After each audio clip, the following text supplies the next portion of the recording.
আজকে আমরা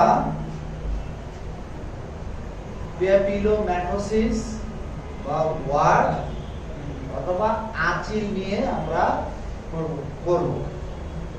তো এই ওয়ার্ড আপনারা লেখেন ওয়ার্ড বা প্যাপিলোম্যাটোসিস, যেটাকে আমরা বাংলায় বলি আঁচিল। এই প্যাপিলোম্যাটোসিস হলে খুব সমস্যা মানে কি, এই রোগটা বেসিক্যালি বাড়ন্ত করতে হয়। কিসে হয়? বাড়ন্ত বাছুর, ষাঁড়, বকনা, ঠিক আছে, এইগুলোতে এই রোগটা দেখা দেয়। তো এই রোগটা হলে আমাদের ইকোনমিক লসটা কি হবে? গরুর দাম কমে যাবে। কি হবে? গরুর দাম। একটা ভালো জাতের বকনা দেখা গেল যে 1 বছর পরে তার দাম হবে 80,000, 70,000, 90,000। দেখা গেল কি যদি প্যাপিলোম্যাটোসিস বা আঁচিল হয় তাহলে ওর দাম কমে যাবে, অনেক কমে যাবে। দেখা যাবে যে 40,000, 50,000 অনেকে কিনতেও চায়। আর একটা সমস্যা যেটা হবে সেটা হচ্ছে, ধরেন গরুর এটা যদি পা হয়, এই পায়ের উপরে এরকম থোকা ঘা হয়ে যায়, গরু খাওয়া দাওয়া অনেক সময় বন্ধ করে দেয়, গরু সবসময় চুলকায়, সবসময় এরকম করে গা ঘেঁষে। ওর মন থাকে হচ্ছে এইদিকে, গা ঘষাঘষি করা, মানে ওর অস্বস্তি লাগে। আমার গায়ে যদি এরকম সারা গা জট হয়ে ভরে যায় তাহলে আমি কি করবো? আমি তো একই কাজই করবো। তাহলে কি হলো, এটা বাড়ন্ত গরুতে হয়। এটা হলে গরুর দাম অনেক কমে যায়, ঠিক আছে। তারপরে গরু আমরা যে পর্যায়ে আশা করতেছি যে এই দাম পাবো, দেখা গেল যে ওই দাম আমরা মার্কেট থেকে পাবো না। তো এটা একটা ভাইরাস জনিত রোগ। কি রোগ? ভাইরাস জনিত রোগ। তাহলে এই ভাইরাস জনিত রোগের ক্ষেত্রে আমরা শুরুতেই বলছি, সব সময় ভাইরাস জনিত রোগের যখন আলোচনা আমরা বলছি যে ভাইরাল ডিজিজের কোনো চিকিৎসা আছে? চিকিৎসা নাই। ভাইরাস জনিত রোগের সিমটোমেটিক চিকিৎসা করতে হবে, মানে কি সাইন সিমটম দেখাইছে তার উপরে চিকিৎসা করতে হবে। কিন্তু ভাইরাস রোগের কিন্তু কোনো চিকিৎসা নাই বা চিকিৎসা করা যায় না।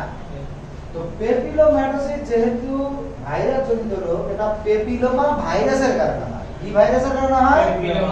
প্যাপিলোমা ভাইরাসের কারণে হয়। এই জন্য আমরা কি করব, এই রোগের চিকিৎসার জন্য আমরা ভ্যাকসিন দিব। তো ভ্যাকসিনটা কি আমরা লোকালি তৈরি করতে পারি, যে ভ্যাকসিনটাকে আমরা বলি অটোজেনাস ভ্যাকসিন। কি বলি? অটোজেনাস ভ্যাকসিন। আপনারা লেখেন অটোজেনাস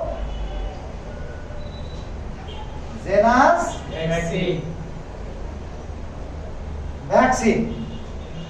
তো এই অটোজেনাস ভ্যাকসিন আমি কিভাবে তৈরি করব, আপনারা মাঠ পর্যায়ে কিভাবে তৈরি করব, সেটা হচ্ছে যে অস্বাভাবিক কোষ বৃদ্ধি হয়েছে গরুর চামড়ার উপর দিয়ে, একদম থোকা যে অ্যাসিডটা হয়েছে না? জি স্যার। এখান থেকে 5 গ্রাম আঁচিল কেটে নেবেন। কয় গ্রাম আঁচিল কেটে নিতে হবে? 5 গ্রাম। 5 গ্রাম একটা আঁচিল কেটে নেবেন। স্যার কম বেশি হলে? কম বেশি হলে, যদি বেশি কাটেন তাহলে কি হবে, প্রচুর ব্লিডিং হবে।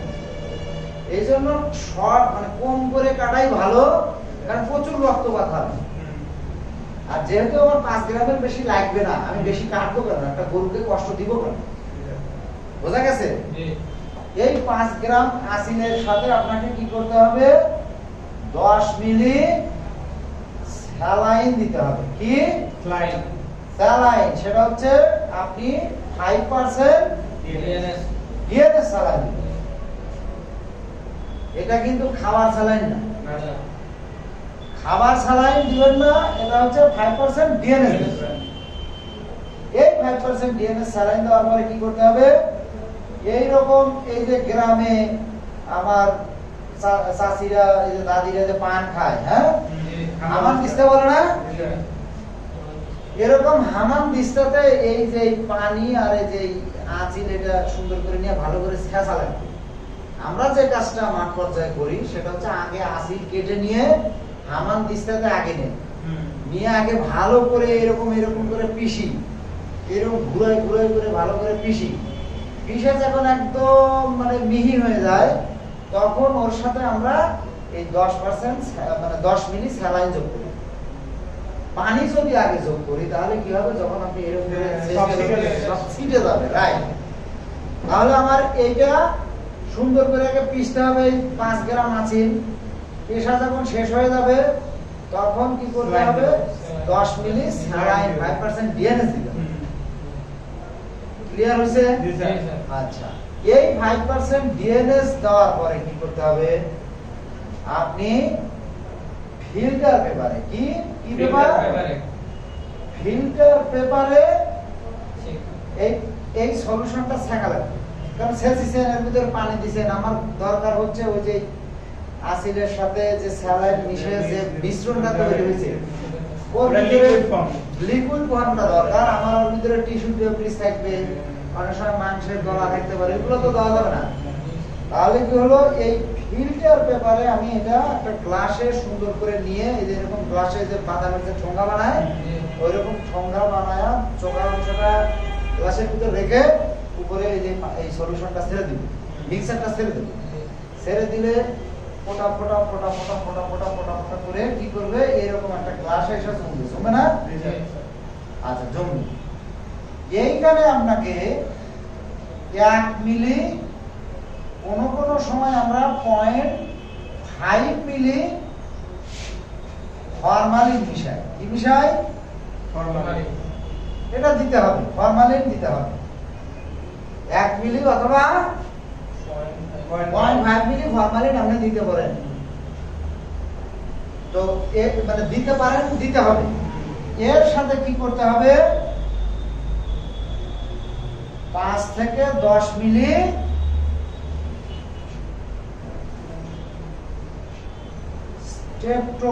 স্ট্রেপ্টোমাইসিন যোগ করবে।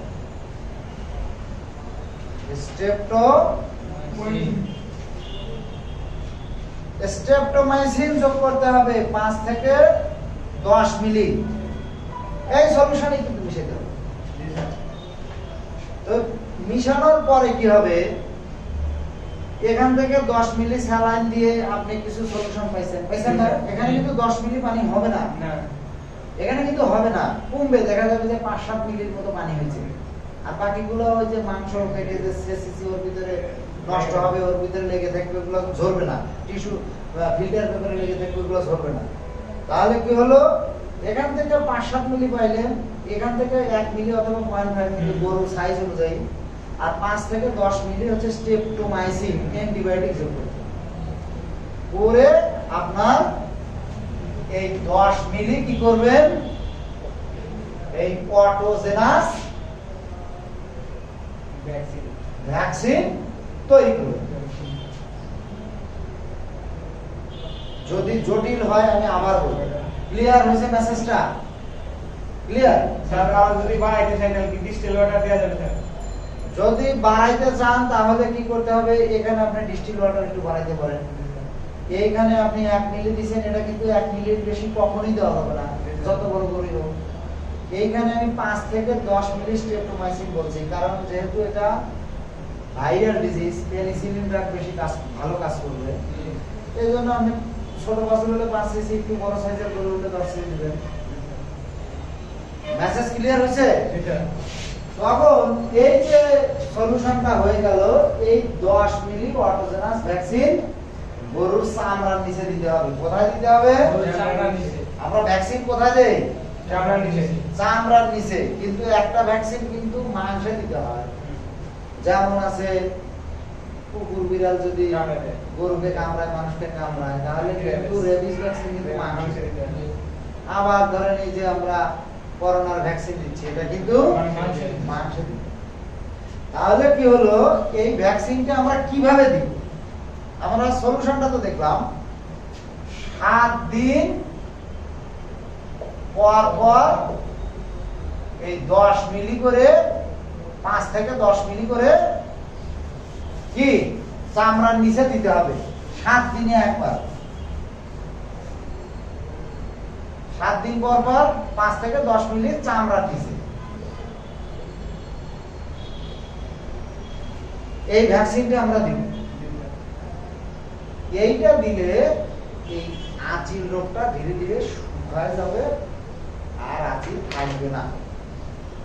ভালো করে খেয়াল করবেন, গরুর যখন এই অসুখটা দেখা দেয়, যে গরুর দেখা দেয় বাড়ন্ত অবস্থায় গরু এটা হয়, মানে ধরেন গরুর বয়স 7-8 মাস, 1 বছর, 1.5 বছর, এই গরুতে বেশি হয়। তাহলে যখনই দেখবেন যে গরুর আঁচিল হচ্ছে, এই তখনই শুরুতেই কি করতে হবে, এই অটোজেনাস ভ্যাকসিন নিজেরা তৈরি করে গরুকে দিবেন, বাছুরকে দিবেন। যদি বেশি দেরি করে ফেলেন তাহলে কি হবে, এই রোগটা কিন্তু কন্ট্রোল করা যায় না। বোঝা গেছে? আর হ্যাঁ বলেন স্যার, এটা কি যে 7 দিন পর করে দিব, দেখি ওই 7 দিন পর কি প্রতিদিন বানাই দিতে না, প্রথম দিন যেটা বানাইছি ওইটা দিয়ে দিতে? সুন্দর প্রশ্ন। যে 7 দিন পর পর দিব, প্রথম দিন অনেক বেশি করে বানায় রাখলাম, তারপরে এই ভ্যাকসিনটা দিতে পারবো কিনা, প্রশ্ন তো এটা। প্রশ্ন হলো ভ্যাকসিন তৈরি করে রাখা যাবে না, 7 দিন পর পর তৈরি করতে হবে এবং সাথে সাথে এটা দিয়ে দিতে হবে। তাহলে 7 দিন পর পর চামড়ার নিচে কয়বার দেব? 3 বার। মানে ধরেন আজকে যদি দেই তাহলে 7 দিন পরে আবার আমরা তৈরি করব, আরেকবার দিব, আর 7 দিন পরে আবার তৈরি করব, আবার আমরা দিব, 3 বার দিব। হোমিওপ্যাথিক একটা ঔষধ পাওয়া যায় থুজা নাম। কি নাম? থুজা। এই থুজা ওষুধটা 3 মাত্রার। থুজা দিয়ে এই আঁচিল বা ওয়ার্ডসের চিকিৎসা করা যায়। আর একটা ঔষধ আমরা থুজা কতটুকু দিব স্যার? আচ্ছা, থুজা কতটুকু দিবেন? থুজা আপনি 3 মাত্রার। আমরা বাছুরের ক্ষেত্রে যেটা করি 30 থেকে 40 ফোঁটা, বাছুরকে অনেক সময় 20 ফোঁটা এটা আমরা খাওয়াই। বোঝা গেছে? আর একটা ইনজেকশন পাওয়া যায়, এটা আপনারা দিতে পারেন, সেটা হচ্ছে অ্যানথিওমেট। কি? অ্যানথিওমেট। এই ওষুধটা দিলে ভালো কাজ করে, কিন্তু এই বড় গরু তো হয় না। না, একমাত্র বাড়ন্ত গরু হয়। বাড়ন্ত গরু ছাড়া এটা হয় না। অ্যানথিওমেট দিয়ে চিকিৎসা করতে পারেন। এই অ্যানথিওমেটের দাম বেশি এবং অ্যাভেলেবল না, যার কারণে আমরা যেটা করি অটোজেনাস ভ্যাকসিন দিয়েই আমরা চিকিৎসা করি। আর একটা দিয়ে আমরা চিকিৎসা করি, সেটা হচ্ছে অটো হিমোথেরাপি। এটা কি নিতে হয়? আচ্ছা, অটো হিমোথেরাপি হচ্ছে গরুর মানে রগ থেকে কি করবে, 5 থেকে 10 মিলি ব্লাড বের করে নেবে শিরা থেকে, নিয়ে সাথে সাথে এই 5 থেকে 10 মিলি ব্লাড আর গভীর মাংসে দিয়ে দিবে। এটা কিন্তু চামড়ার নিচে না, এটা কিন্তু গভীর মাংসে। এখন এইটা দেওয়ার সিস্টেমটা হলো, গরুর ধরেন এইখানে আঁচল হয়েছে, এইখানে থোকা থোকা আঁচল হয়েছে, ঠিক আছে?